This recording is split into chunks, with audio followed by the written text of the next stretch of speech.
कभी ऐसा लगता है कि कोई खाने की, पीने की,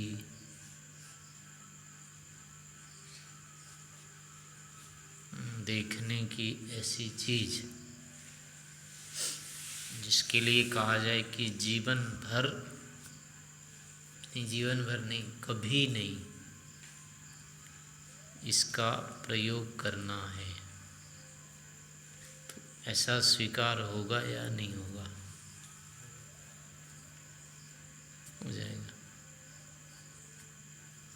चावल खाना है, कभी कभी नहीं खाना है चावल, ऐसा मान लो उदाहरण, तो ऐसा हो जाएगा? छोड़ देंगे सब दिन के लिए? एक दिन?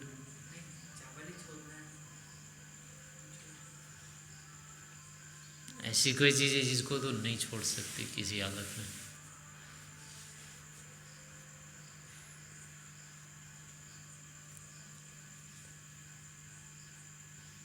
ऐसा नहीं, कुछ सब छोड़ सकते?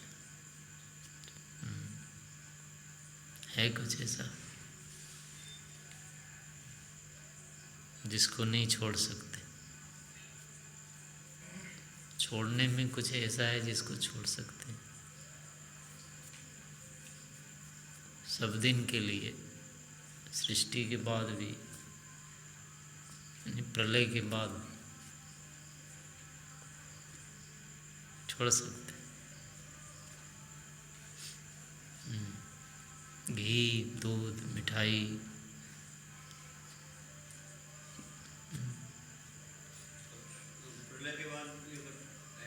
चलो देख लें कम से कम। हमारे एक साथी थे प्रभात आश्रम में, तो खीर बनती थी ना, तो बुखार होता था उनको, तो खा तो सकते नहीं थे, मना रहता था, तो कहते थे एक बार थाली में मेरे सामने ले आ बस। खाना तो नहीं है, बस मुझे दिखा दे ला करके। वो फिर उनको ला करके दिखा देते थे, ठीक है ले जाओ। से है। दूसरा है कि कोई एक इंद्रिय है, जैसे आँख है, कान है, ये कभी नहीं रहेंगी, ऐसा स्वीकार होगा?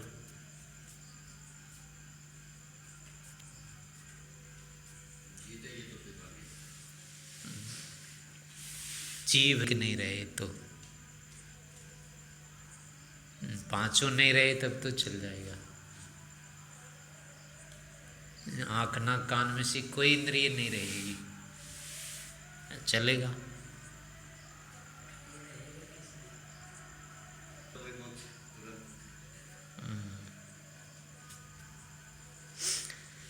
तो अब इस पे प्रश्न आती है, यह बात आती है कि ऐसा हम क्यों मानते हैं कि इसके बिना हम नहीं रह सकते?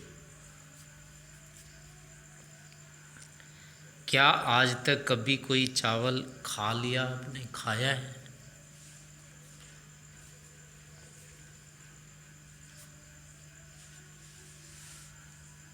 एक कहानी सुनाते हैं उनके, श्री कृष्ण जी के विषय में, भागवत में तो शायद नहीं है, पर पता नहीं कहाँ से सुनाते। उनके पास कोई गया तो उन्होंने कहा जाओ मेरे गुरु जी का दर्शन करके आ जाओ।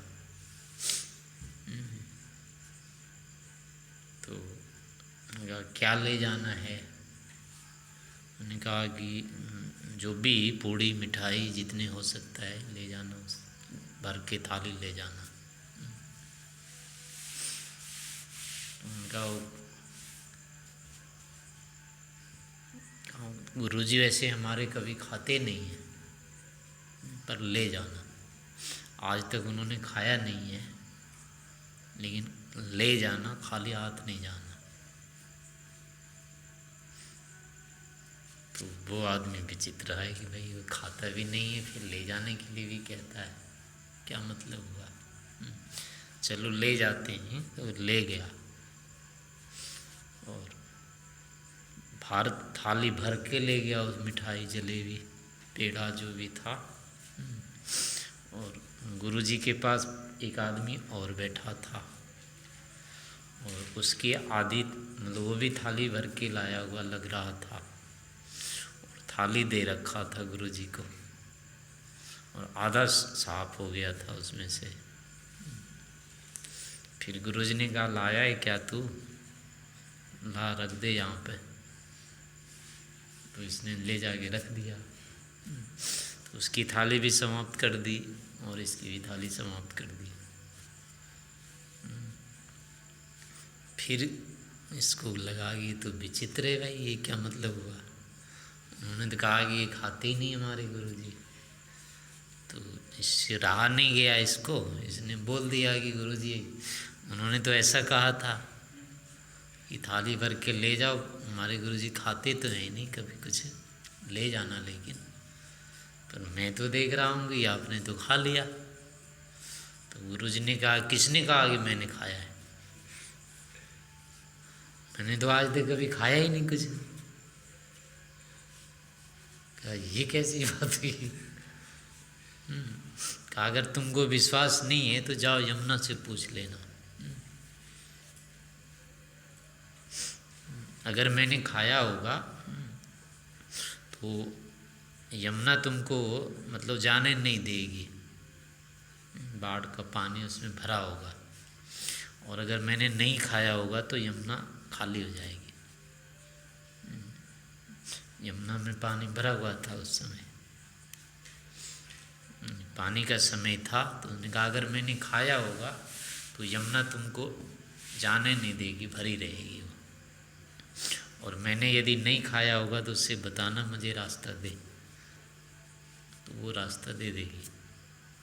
तो उसने कहा, अच्छी बात, ठीक है, मैं जाता हूँ। फिर वो गया तो पानी भरा हुआ था। तो उसने कहा कि गुरुजी ने तो ऐसा कहा है हमारा कि अगर मैंने खाया होगा तो तुम रास्ता मुझे नहीं दोगी, और मैंने नहीं खाया है तो रास्ता दो दोगी, ऐसा बताया गुरुजी ने। तो यमुना उसने रास्ता दे दिया उसको। तो और चक्कर में पड़ गया कि ये क्या बात हुई, मेरे सामने ही सारी थाली खाली कर दी उन्होंने, और ये यमुना भी झूठी इतनी है, ये कैसे उतर गई नीचे। तो फिर वो वापस में गया, कहा कि क्या गुरुजी क्या है इसका मतलब, मुझे तो समझ में ही नहीं आया। तो उसने कहा कि आँख तू बंद कर ले पूरी तरह से, और सब दिन के लिए ये सोच कि मेरे पास आँख रहेगी नहीं। फिर देख कि कितना खाने को पीने को इच्छा तेरी होती है, खाता है कि नहीं, पीता है कि नहीं, सब कुछ तेरे सामने आएगा। तो खाने की इच्छा होगी कि नहीं होगी। आज से आंख तुझे खोलनी नहीं है, बस ये मान ले। और मैं तुझे ये 10 थाली दूंगा, एक नहीं, तेरे पास रखूंगा आकर के, बोल स्वीकार है कि नहीं।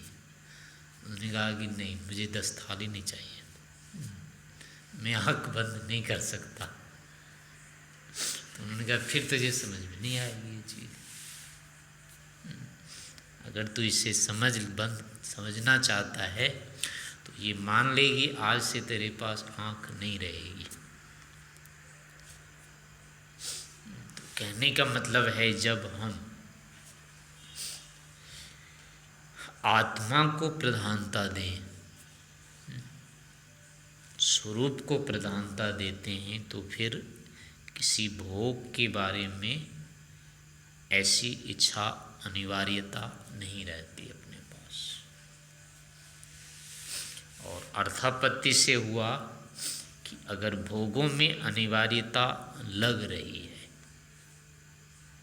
इनके विषय में लगता है कि हम इसके बिना कैसे रहेंगे, तो तो इसका अर्थ है कि भोगों के साथ अभी हमारा संबंध बना हुआ है, आत्मा की प्रधानता नहीं हुई है, स्वरूप को हम अभी महत्व नहीं देते हैं। ऐसा ही ईश्वर के विषय में भी समझना चाहिए। यदि संसार प्रधान दिखता है, यदि ये लगता है कि सूरज नहीं रहा, पृथ्वी नहीं रही, पेड़ पौधे नहीं रहे, कोई नहीं दिखाई देगा, तो क्या होगा?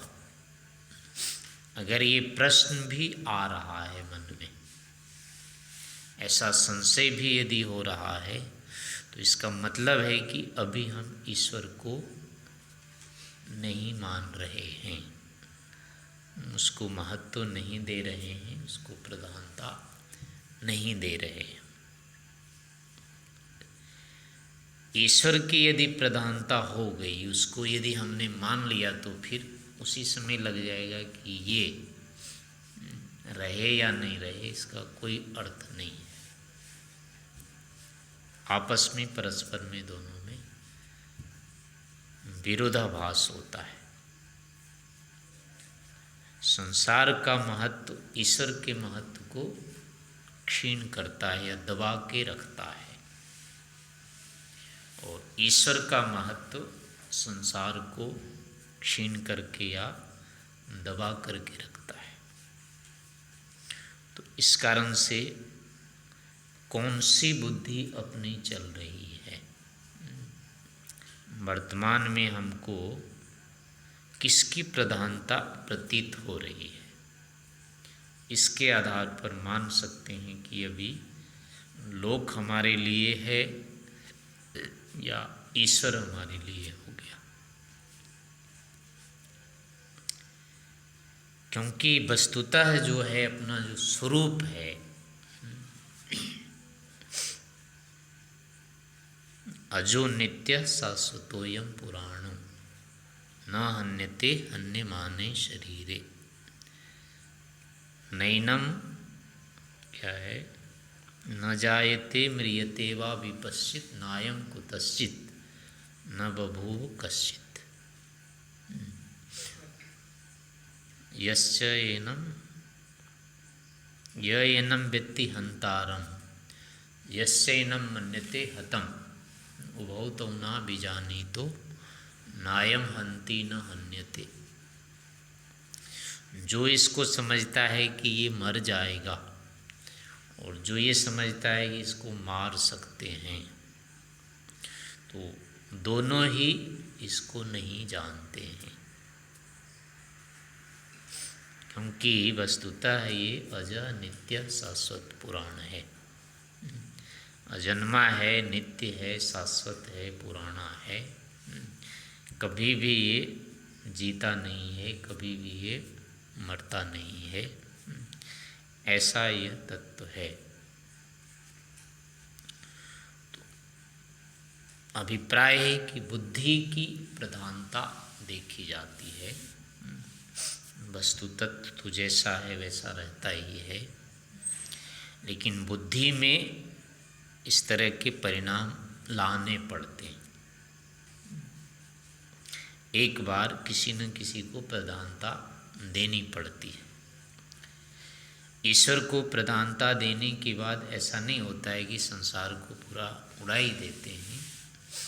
गौण प्रधान का अर्थ ये नहीं होता है कि एक बिल्कुल नहीं है, चीज़ें दोनों रहती हैं, लेकिन निर्णय जो होता है या जो व्यवहार होता है वो किसी एक को वरीयता दे के चलाना होता है। दूसरे का भी उपयोग होता है उसमें, लेकिन पीछे होता है। जो पहले होता है, जो प्रधान होता है, मुख्य होता है, उसको आगे रखते हैं, उसके अनुकूल। यदि विरोधी है तब तो नहीं करते हैं दूसरे का प्रयोग, और जब विरोध नहीं हो रहा है तो उस समय में उसका भी प्रयोग कर लेते हैं। इतना ही अंतर होता है गौण में, प्रधान में, मुख्य प्रधान में। तो संसार ईश्वर को मान लेने पर भी रहेगा, ऐसा नहीं कि नहीं रहेगा। नहीं रहता है। शरीर भी रहता है, मन भी रहता है, इंद्रिय भी रहती है, आँख नाक कान जो भी है ये सब भी रहते हैं। खीर हलवा पूड़ी जो कुछ भी सब रहते हैं, कोई नहीं जाता है।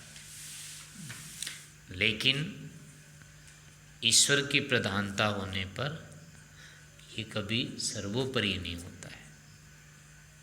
इसके लिए हम राग नहीं करते हैं, इसके लिए हम द्वेष नहीं करते हैं। जहाँ संघर्ष की स्थिति होती है इसके लिए जीवन नहीं लगाते हैं, ऐसी स्थितियाँ हो जाती हैं। ईश्वर का मान करके इनका फिर प्रयोग करते हैं। कभी ऐसा नहीं होगा कि यदि ये नहीं मिला तो हाय क्यों नहीं मिला, मैं तो रह गया, ऐसी स्थिति उत्पन्न नहीं होने देते। शरीर के सुरक्षा की दृष्टि से जो भी हैं साधन इनका प्रयोग करते हैं, करने में कोई बाधा नहीं होती है।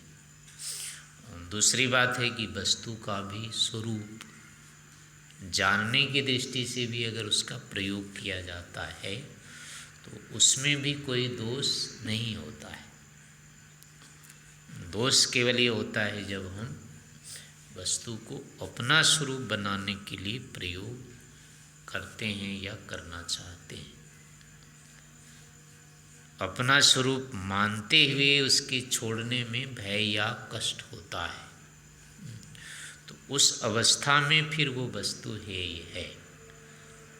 उस अवस्था में उसका प्रयोग करना दोष है और उस काल में फिर उसको छोड़ना है, छोड़ने योग्य है, ये फिर मानना पड़ता है। तो ऐसे करके यदि हम संतुलन बना के चलते हैं तो फिर बाधा नहीं आती है। परमार्थ तत्व भी अधिगत रहता है, काम करता रहता है, व्यवहार भी चलते रहते हैं और प्रयोग भी होता रहता है। लेकिन प्रारंभिक स्तर में यानी जब तक ये स्थिति आ नहीं जाती है समझ में, तब तक संदिग्ध बना रहता है। कोई योग्य व्यक्ति है, योगी व्यक्ति है, इन चीज़ों से जिसका पूरी तरह से वैराग्य हो गया है और उसको ये चीज़ अंदर अपेक्षित नहीं होती है, लेकिन वो भी खाएगा, इसको खाता है, खाने का निषेध नहीं होता है उसका। उसको वैराग्य हो गया तो कभी खाएगा ही नहीं। हो सकता है उसका पेट पड़ा है तो बहुत अधिक भी खाएगा, वो मांग के भी खा सकता है, छीन के भी खा सकता है, वो ऐसा भी हो सकता है। हाँ, चुरा के नहीं खाएगा, छीन के खा सकता है। अगर उसको भूख लग रही है और कोई व्यक्ति उसको दे नहीं रहा है, फेंक रहा है, तो ऐसी स्थिति में तो उसको गर्दन पकड़ के ले लेगा, दे खा लेगा लेकर के, लेकिन चुरा के नहीं खाएगा। उसका छीन करके यानी उसको खाने लायक है, उसके बिना वो भूखा मरेगा, अब नहीं देखेगा उसकी तरफ। तो इस तरह का उसका व्यवहार रहेगा। तो यानी ऐसी स्थिति में फिर संशय हो जाता है ऐसे लोगों को देख करके, ये साधु है, महात्मा है, त्यागी है, वैरागी है, और फिर इन चीज़ों का प्रयोग देखो कर रहा है, खा पी रहा है ये भी। तो ऐसे में संशय की स्थितियाँ होती है। तो वो इसीलिए होती है कि अभी सामने वाला व्यक्ति को उस अवस्था का नहीं पता है। ये मानसिक स्तर पर भेद होता है, इसमें शारीरिक स्तर पर इसमें भेद नहीं होता है। लेकिन प्रारंभिक वाले को शारीरिक स्तर पर ही भेद करना पड़ता है। इसको तो एक बार पूरा छोड़ना ही पड़ता है, अलग होना ही पड़ता है। इसको प्रत्यक्ष रूप में इसको अलग करना होता है, लेकिन कालांतर में फिर ऐसा जरूरी नहीं रहता है। तो ऐसी संशय की स्थितियाँ आ जाती है, तो इनका निवारण भी अब उसी स्तर पर होगा, यानी कि जो उस स्तर को देख चुका है, जान चुका है, वो पूरा पूरा समझेगा। जिसने अभी नहीं देखा है उसको ऐसा संशय होगा। इस कारण से इन चीज़ों में होता है ऐसे ही है ईश्वर के लिए भी। एक बार ये संसार के बारे में मान्यता बनानी पड़ेगी कि ये कुछ भी न रहे। आँख के लिए, कान के लिए मान्यता बनानी पड़ेगी, ये ना रहे, ना देखने का रहे, ना दिखने का रहे। कोई भी अपने को नहीं है अपेक्षित, इसकी कोई ज़रूरत नहीं है। ऐसी बुद्धि बनाए बिना इनके प्रति पूर्ण वैरागी नहीं होगा। और वैरागी हो जाने के बाद फिर ये लगता रहेगा भी कि ये ना रहे, लेकिन फिर भी रहेगा तब भी। तो उस समय बाधा नहीं है। फिर आंतरिक रूप में समझ में आ जाने पर यही भावना तब भी रहती है, लेकिन फिर भी साधन साथ रहते हैं उस समय, पर कोई बाधा नहीं होती है। लेकिन अभी जब तक वो तत्व ज्ञान नहीं हुआ है और अभी है तो ये होना बाधक है। अभी जो इस तरह की मान्यता है ये निरंतर राग बढ़ाते हैं, चाहे शरीर के बारे में है, चाहे भोजन के बारे में है, चाहे किसी भी चीज़ के बारे में। जहाँ कहीं भी हमारी अनिवार्य बुद्धि बनी हुई है, अभी ये राग का कारण रहेगा। अनिवार्य बुद्धि हटने पर राग भी समाप्त होंगे।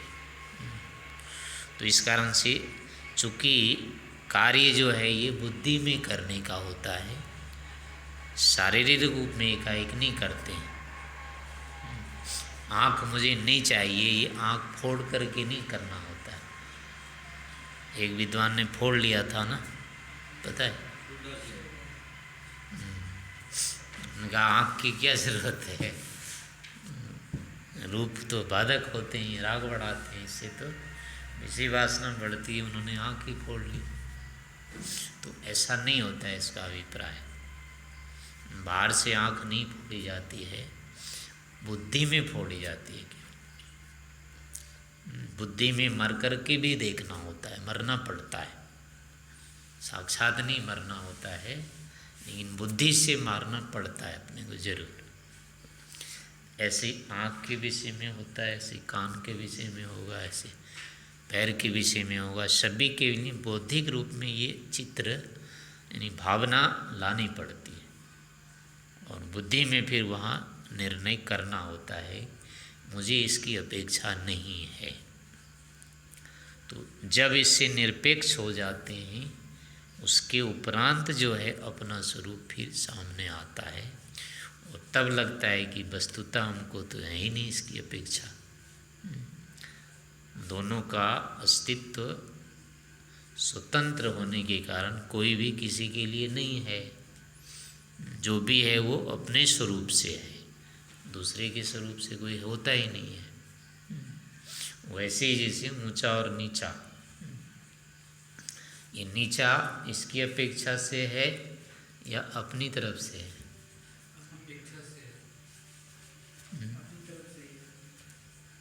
और ये ऊंचा उसकी तरफ की अपेक्षा से है या अपने आप है?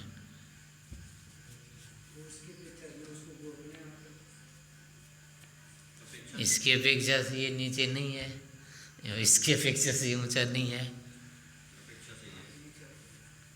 क्या है, निरपेक्ष है या सापेक्ष?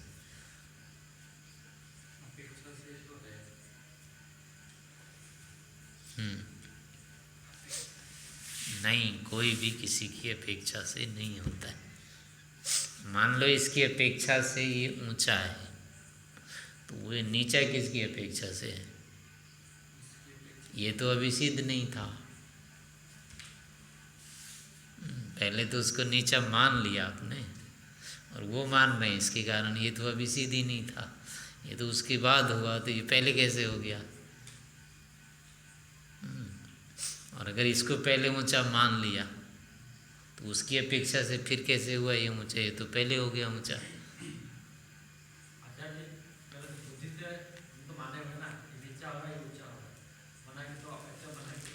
वही पर सिद्ध कैसे करेंगे फिर?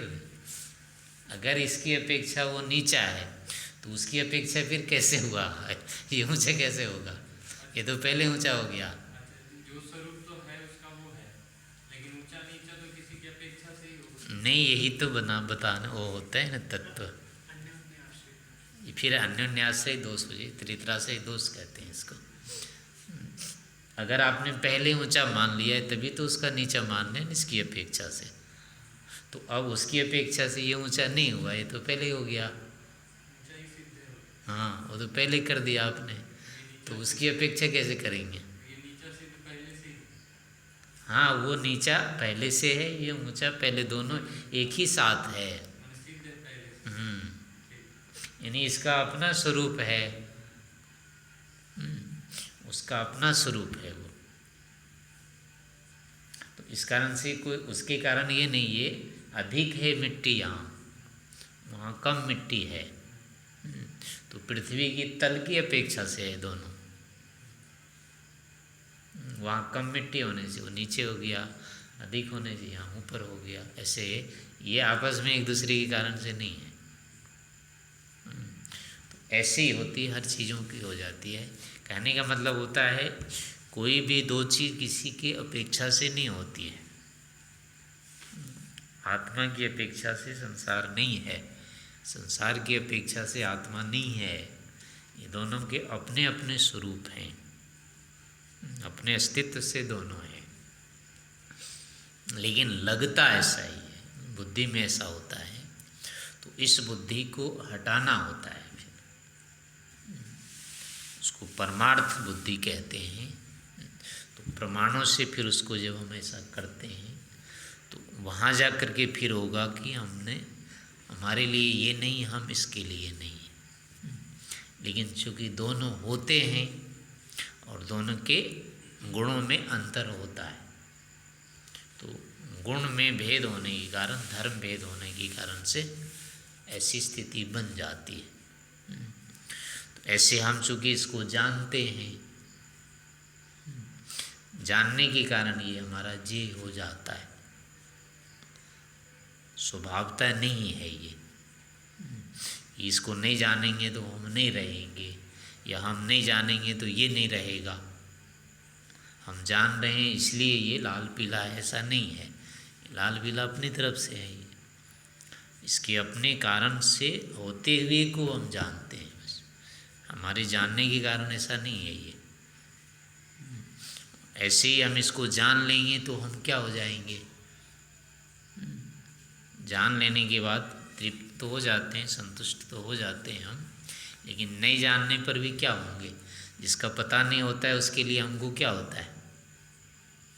जब नहीं जान रहे होते हैं, जिसका कुछ पता ही नहीं होता है, तब भी तो हम रहते हैं, तृप्त संतुष्ट ही रहते हैं तब भी। तो उसके बिना भी हम रहते ही हैं। बस अंतर ये हो जाता है कि सामने आने पर फिर अपने में ही वही परिणाम आ जाता है। तो अपने में बीमारी को फिर अपने को ठीक करना होता है बस।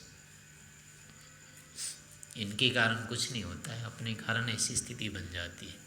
ज्ञान होने पर जिज्ञासा जग जाती है, पूरे तत्वतः ज्ञान के लिए हो जाती है। यानी कुछ भाग आता है, कुछ भाग उसका शेष रह जाता है, तो पूरे के लिए जिज्ञासा हमारी काम उठ जग जाती है। तो ऐसी स्थिति में फिर उसके प्रति राग आदि की स्थितियाँ बन जाती हैं। वस्तुतः नहीं होता ऐसा कि हम कम हो जाते हैं उसके लिए, अपने में वो एक स्थिति बन जाती, वो हमारा धर्म है। हम किसी भी चीज़ को पूरा पूरा जानना चाहते हैं, ऐसा हमारा धर्म होता है। पूरा नहीं जानते हैं, अधूरा नहीं जानते हैं, तो उसमें फिर आसक्ति हो जाती है, उसके प्रति जिज्ञासा हो जाती है, लगाव हो जाता है, छोड़ते नहीं हैं, फिर उसको जान के रहेंगे, ऐसा हो जाता है। वस्तुतः ये अपना एक धर्म है, वस्तु के कारण ऐसा नहीं होता है।